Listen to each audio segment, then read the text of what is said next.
খেতি অঁ চিপছ এটা খাইছো দেই অঁ খাওক ক'ৰ পৰা আহিলে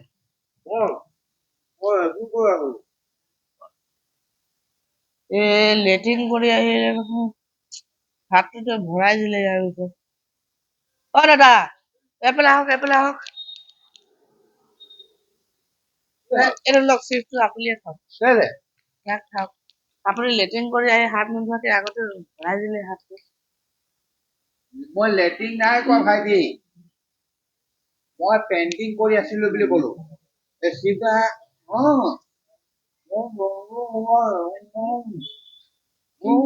হ'ব বাৰু চাগে মই লেট্ৰিন নাই কৰা নহয় মই পেইণ্টিং কৰি আছিলো তুমি সুধিছিলা ব'ল যোৱা ভাল মই লেট্ৰিন নাই যোৱা না না আপুনিয়ে খাই লওক দিয়া হ'ব মোৰে লাভ কৰিলে আহিবই